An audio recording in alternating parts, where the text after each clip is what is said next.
Hello, happy today. It's day 5. I made it to day 5, and I feel so confident that I'm going to just continue to do this because it feels really right in a way that it never has before. Or maybe it has, but it's a different time.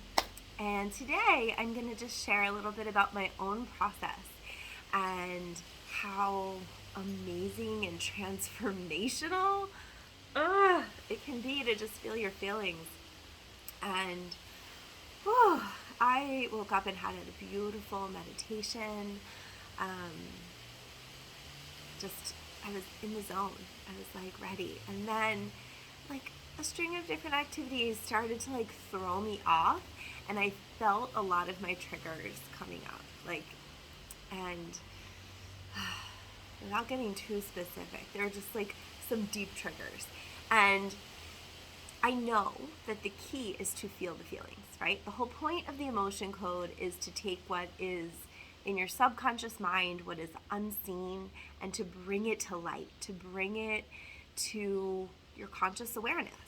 And the emotion code helps when you don't know what those things are, but you can also feel the feelings when you do know what they are. And so that's a really, really important practice that we're all being called to do right now. We're all being called to let go of the distractions, to put down the things that are keeping us from just feeling our feelings, and to just feel the feelings, to just sit there, no matter how uncomfortable it is, and see what happens. And so I did. I was even on my way to go do some qigong out in the sun, but I could tell that even that would be a distraction from feeling the feelings. And so I just went right back to my cushion. I just sat down and I sat and I let everything come up. I had feelings of panic. I had feelings of anxiety and overwhelm and repulsion and disgust and wanting to run and scream. I mean, there were like all kinds of things coming up in my body. And there are things that I felt, and I almost inevitably always distract myself, whether it's with getting something to eat or just going. I'll be like, okay, I'm going to go to the park and meditate, but then I get in the car and I drive and I do something else, and that's a distraction, right? Like I said, even that was a big revelation, that even if I were to come outside and do another form of meditation and get fresh air and sunshine and move my body, all great things, I knew that that would have been a distraction because I would have given myself permission to stop thinking about the thing, or feeling, not really thinking because it's not about thinking, it's about feeling the discomfort. And so instead I just went and I felt and I sat and I felt it all. And I got to certain places where I could really feel like there was, like the feelings were so intense, and they were so much more intense than the situation called for, and they always are. But I've never dug too much deeper. I've done emotion code, so I've dug deeper, but I don't know. Today felt different, and I asked, using emotion code, do I have an inherited emotion that is contributing to this wanting, like this deep hate, repulsion, wanting to run away, screaming, ah! Like that was the feeling I had. And I got yes, and there was an inherited emotion over 20 generations old. I can't even begin to comprehend what that means. I have to figure out like what, that's like really, really old. And I've been carrying that for all of my ancestors. And that was freaking huge. And I let it go, and it immediately felt lighter. But often when I would do inherited emotions or things that felt big, it would feel big in my body. And today, it didn't feel that way. It felt like an immediate, just a little bit of a lightness, a shift. And then I just kept on going because there were more layers. It wasn't over. There's despair.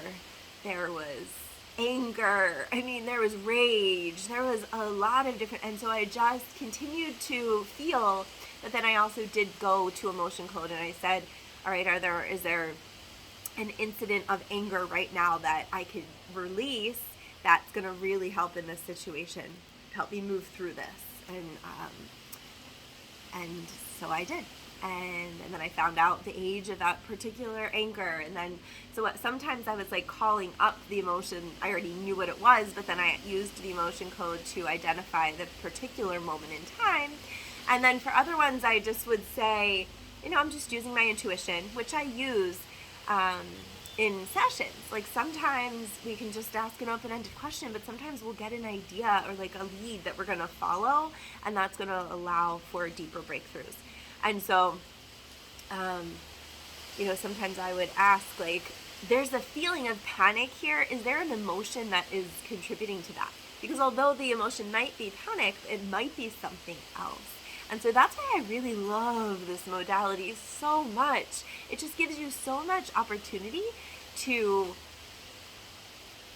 find the different little intricacies that are causing these deep-rooted patterns in our lives that are blocking us from freedom, total freedom, that it is our birthright to be free.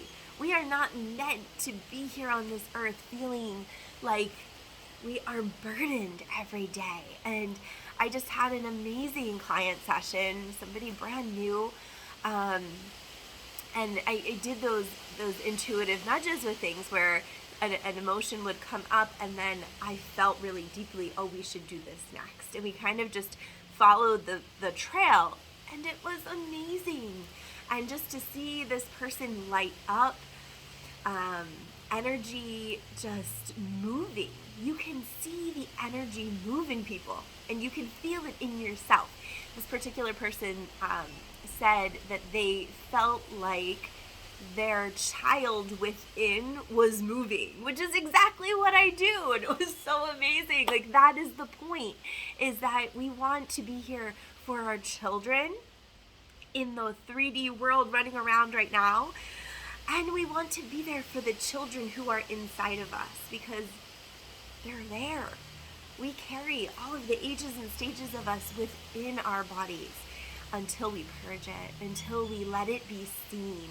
Not in a negative way. I don't mean purge in like we want to get rid of you, but you're allowed to be seen. All the different things that you went through, we see them. And just by looking at them, we can release that burden. We can take those blocks off and just get a little closer every day to freedom. So this was my vlog for today, just the enthusiasm of doing my own work and then getting to witness it in other people, and being in a vibration where it's like, I was talking to my partner, Dwayne messaged me, and he was like, right here, like the frequency you're at right now, like this is a high vibe orgasmic frequency, which is what we all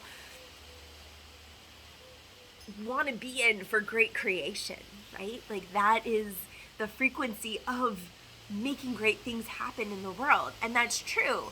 And he was like, this is the positive. It's not that you have to try to be positive, it's that you are. So when negative things happen, you are positive. You know that you're positive. And that was really hard for me. And maybe this won't make sense to you, because I was like, that's just faking it till you making it. That's not like what no. It's like, you just know that the core of who you are is positive. It is freedom. And when we are able, and this isn't what he says, but from me, that when we're able to illuminate the negative, just looking at it with the positivity from that observer standpoint, right? It's the observer, the witness, who is the frequency of freedom, who is the frequency of positive. Like, it's just, even like the idea of positive and negative, it's all one. But moving into all of this, and hopefully this made some sense if it was meant to for you, and we'll just keep digesting this together. But have a beautiful day. I will see you tomorrow for vlog number 6. I am spending the entire day working on emotion code. I have 2 more client sessions and lots of things in my Let Your Light Shine vlog journal, where I've put all the different things. I was like dreaming about all, like, putting some of these business things into action that I've been wanting to do for months. And so thank you for creating this space for me to actually do this work. And I'm sending you so much love. Mwah.